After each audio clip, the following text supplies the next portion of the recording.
Now, Kieran Donaghy was physically and metaphorically stroking his chin in the Irish Daily Star this morning and sort of musing as to take it away, Owen. You got. Was he physically stroking his chin as well? Why not? Yeah.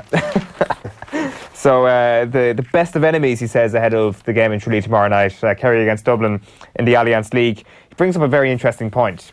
He says that we hammered them by 17 points in 2009. You'll remember that as the start of the week's game. I think we had our best team since the Micko era, a point I personally agree with. He says then you could lose yourself in a daydream about a clash between the Kerry team of the late noughties and the current Dublin side. That would be some battle. It would be very hard to call. The Tyrone team of the noughties would put it up to them too. So, of course, Tyrone being the second best team of that particular decade. Kerry... Who is supposed to be the left cornerback? Oh, Johnny Cooper centre-back, right, OK. So we'll start with Kerry here. Shouldn't they be switched around? Shouldn't Johnny Cooper be centre-back or something? Well, we've had this. We're going by jersey number. Yeah. All right, OK. So will we start with the dubs from last year? So we've got Stephen Cluxton, we've got Cian O'Sullivan, Philly McMahon, Can I make a case, just to interrupt? If we're going to do this properly, right? The 2017 dubs were better than the 2018 dubs, aren't they? Well, we went on the basis current. He said I current. I know. But we can't change the rules of the game here, Jared. We should do this right if we're going to do it at all, and I think it's worth doing. And I also think that obviously Banco's ghost is missing here. The best team of this century so far is probably the Dubs, but Tyrone are second, and we all know that. We all know that. The most nonsensical thing that's ever been said. Look at that team. How can you say that that's not the best team of the last decade? They were the positions that they started, by the way. They weren't shirt numbers. That was the position they started in the Ireland. Okay, for anybody who's listening, let's just go through the team. So it's Stephen Cluxton, it's a good team, isn't it? Owen Merchant, Jack McCaffrey, Johnny Cooper, John Small, Brian Fenton, James McCarthy, Brian Howard, Conor O'Callaghan, Niall Scully, Paul Manning. No. Go through the Kerry team. Okay, let's go through the Kerry team for the radio listeners. Diarmuid Murphy in goals, full back line of Mark O'Shea, Tommy Griffin, Tom O'Sullivan, half back line of Tomás O'Shea, Mike McCarthy, Killian Young, midfield of Darragh O'Shea and Seamus Scanlon, half forwards are Paul Galvin, Declan O'Sullivan, Ty Kennelly, and Colm Cooper, Tommy Walsh, Darren O'Sullivan in full forward line. You've also got Kieran Donaghy coming off the bench there. He didn't start the 2009 All-Ireland final. That's an outrageously good Kerry team. David Moran and Ed O'Mahony on the bench as well, by the way. David Moran in there as well, and Aidan O'Mahony. I've got no problem admitting. Okay, there's issues here, right? So it's the end of Darragh O'Shea. It's the very start of Killian Young. It's the start of Tommy Walsh. It's the end of Tom O'Sullivan. So. Okay. First of all, let's just address the thing at the very last thing you said. Who got man of the match in the 2009 All Ireland football final? Was it Tom O'Sullivan? Tom O'Sullivan got man. Within the rules of the game, right? This is not actually about a man for man. How many players from that team would you put in the other team? He's asking the question about which is exactly the better team. Fair enough. But what we accidentally do when we go, what's the best team of that decade versus the team of that decade? We pick the players and put them in at their peak. So, like, Tyrone didn't have Peter Canavan at his peak in that decade. It was like the end of the 90s that he was maybe in 03 he was still at his peak, was he? Closer than he was in 05. We can admit to that. Yeah. Okay, so maybe, I don't know. Do you have to pick one team from 1 year to go to be the representative of that team of the decade? I think team of the decade is kind of like a continued greatness. Yeah, everybody at their peak powers in the decade. But anyway, that's the conversation we're having here. Lads, it's not, because Killian Young ends up being, I would say, a brilliant Kerry footballer. Is he as good in 09? Like, are you stick the Dublin team back up? Are you sticking... Killian Young in 2009 is very close to his peak. See, I don't know. Mike McCarthy had come back. He played brilliantly that year. Michael Dara, Bernard Brogan. Like, it's really the basis of that 15 versus the other 15, give or take whoever was on the bench that day. And, like, isn't the case that Dublin team, that Kerry team underachieved, right? Yes. We're talking about team versus team. That Kerry team could and should have done a 4 in a row. That Kerry group underachieved. Whereas this Dublin... should have been the 4 in a row winning Kerry team. Well, who beat them? Well, they, after being, without question, the better team in the 2008 All-Ireland final, they slipped up to Tyrone. And that is the key difference here between that Kerry team and this Dublin team, is that Kerry team had the potential to slip up. I'm going to say something here about the Dublin team, and I mean this in the best way possible. They're an extremely well-coached behemoth of a team. And as John Mitchell said last week, Ireland have the possibility to board a shit out of teams in rugby. This Dublin team have the exact same potential to do that in football. If that game took place, Dublin would board a shit out of Kerry. It's not about who's boring. But that Kerry team is better. So, right. Better about what? Winning games. That's Tyrone beat them. There is a difference. So if you put the Dublin management team, the huge spectrum, half of the population of the county in the Kerry backroom team, the level of high performance, the level of tactical intuition, that Kerry team is one of the great teams of all time. Hang on a second. Everything that you say about this debate starts with if or what if or an if and or but, and that's not really what's happening here. Two things so, like, actually, isn't the biggest thing about the debate between those two teams that Dublin have put a gulf between themselves and everybody else that's there? I'm not saying by way of results, because obviously some of the finals they've crept over the line, but they've beaten those teams consistently in a way that Kerry haven't. Is point one, and point number two is who's better, the Mayo team from 16-17, who that Dublin team were beating, or the Cork team from 07-09? Who would win in a match between those two? Mayo would hammer them. So hammer them. Come here. Isn't that the end of the story? No, it's not. Mayo beat them well. Not the end of the story. Mayo beat them well. Have you looked at that team? It's the Tyrone. Tyrone is the issue. Tyrone is the issue for that Kerry team that you can never recover from. Tyrone didn't flukily, somehow steal an All-Ireland from Kerry. They had their number and they beat them again and again and again when it mattered. And even Armagh beat them.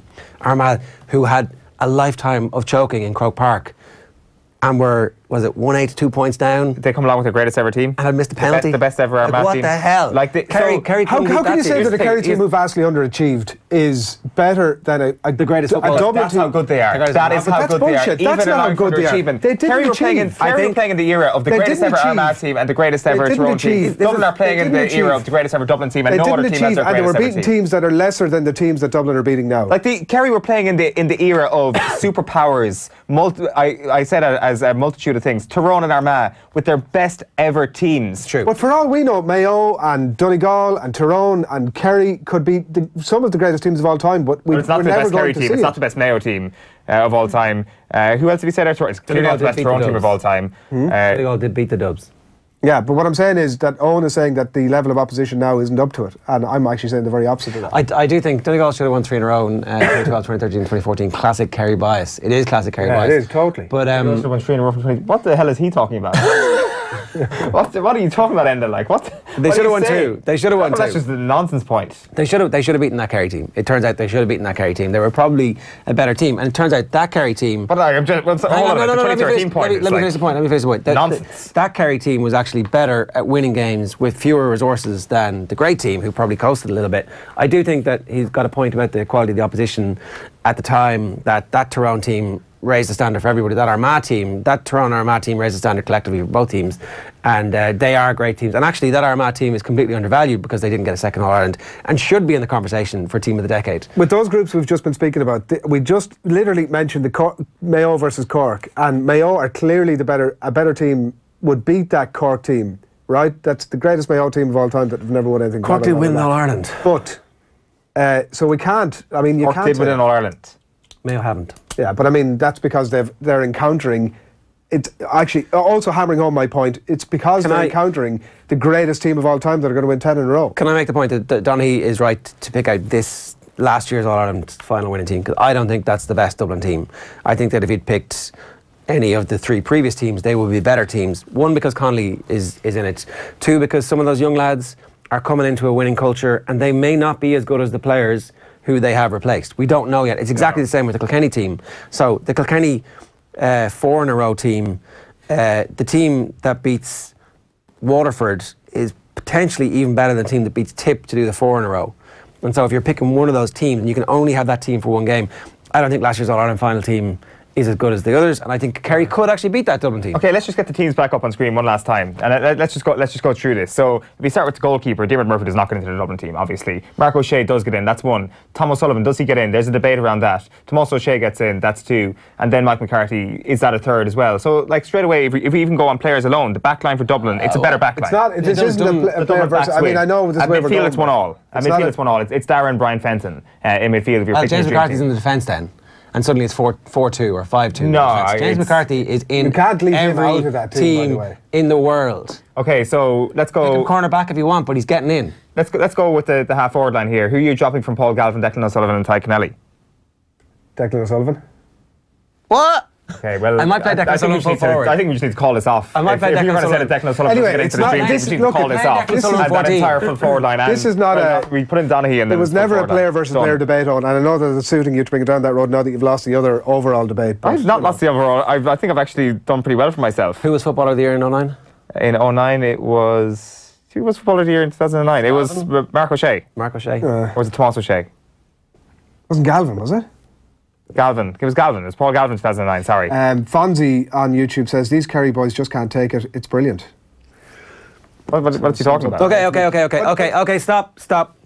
We are going to decide this once and for all over the next 4 or 5 months. We are going to go to Tyrone, we're going to go to Armagh, we're going to go to Kerry, we're going to let them all make the case in person, we're going to get that team together, and we're going to have a final big show somewhere to decide the team of the decade from the noughties, and then we'll pick that team and they can go up against whatever Dublin team we want, and we'll have a final show to decide who's the winners. That's Deal? Just pick that 2009 Kerry team Put and the they team win. back up there for a second. Against Connolly. Against the Armagh Dublin team. 02. What about Dermot They Connolly? didn't. Well, you're Yeah, forgetting... where does Connolly fit in that half forward line? So Tynelly. Sorry, he gets in instead of Paul Galvin, doesn't he? Paul Or do you Flynn? drop Tynelly? No, he gets in instead of Tynelly. You Yeah. leave Paul Galvin and Declan O'Sullivan in. 4 All-Stars in a row, Paul Flynn is in there somewhere. Oh yeah, so that's my point about the 2018 team. I don't know if Niall Scully is at Paul Flynn's level. Conor Callan could be an absolute superstar, one of the greatest footballers of all time. We don't know yet, but certainly he's not ahead of Dermot Connolly if you're picking like the best team that Dublin have had. And Brian Howard might actually be a halfback, or a midfielder. So Are you sort of pumped that Dermot Connolly's back in the game? You are. You definitely are. 100%, but I just want to make sure that it's true. He's training with Vincent's is the story. But he's been trained by Brian Cullen. So. Well, they're mates, I need to get back a bit fit. Will you help me do it? Who knows? Here, listen. Sorry, I'm going to stop you there now for a second, because all the conversation we've just been having about Jim Gavin versus Jason Sherlock and the rules of engagement, there's no way Brian Cullen's going to train Dermot Connolly if there's going to be a possible impact on his involvement with the Dublin footballers. Surely. How would there be an impact, though? That if Jim Gavin gets wind that he's working with Dermot Connolly. What's the impact? The impact is... This back page I story. don't want that guy anything to do with my team. This news is getting out. This is what you've given credence to this story by being involved with him. I would think... Potentially, yeah, okay, I can see that. But at the same time, they are mates. You help your mates out. It happens once or twice. Or they go to the same gym, right? And it's like, I don't know. he's like squatting or whatever. It's like, can you give me a bit of advice? I've got a bit of an injury. It's like that kind of stuff. So on the other side of everything you've been saying about Jason Sherlock and somehow the documentary being an issue, bringing Dermot Connolly back, it's on the back page of the papers. Flex well on... Let's keep the hype. Let's keep the hype down. It reflects well on Jim Gavin, doesn't it? If he does come back in, it's absolutely. It's brilliant. It's exactly the right thing to do for everybody. Of course it is. Except Kerry and Mayo and Donegal and Kildare, who aren't really part of that conversation. I wish you could just turn back time so you could actually witness this 09 Kerry team in its pomp. Like that start of Learwig's match, just the beauty that was on show. Was that that game? Listen, he's just grasping at nonsense. I'm not grasping at nonsense. It was one of the greatest takedowns. Reminiscing to make himself feel better. There's specifically 2 things I remember. It's Alan Brogan hitting the crossbar. Yeah. Very early on. And you're like, first play was first play of the game? Was it? Was that early? It's, this is going to be one of the great games. And then immediately, that killing Dublin, and Gooch just looking like a child playing, just kind of playing at kid's pace, one-handed, bouncing the ball like a little basketball, and the whole crowd going the wrong direction, rolling the ball in. You're like, And here's the question to you, and this is my final point. point. And it was so quiet. Would you rather, you can take yourself... No, Kerry people showed up to us. I was there. Yeah, you were like you and that's it. You can go back in time and watch one game. The magnum opus of each of these teams. So Kerry and Tyrone. On the one game, on the one hand is Kerry absolutely pulverising the All-Ireland winners in weight, Dublin in 2009. Or on the other hand, you have one of the worst you have Dublin's team. You have Dublin's peak, which is pulverising the would-be All-Ireland champions in Tyrone. Which game are you choosing to pick? Which piece of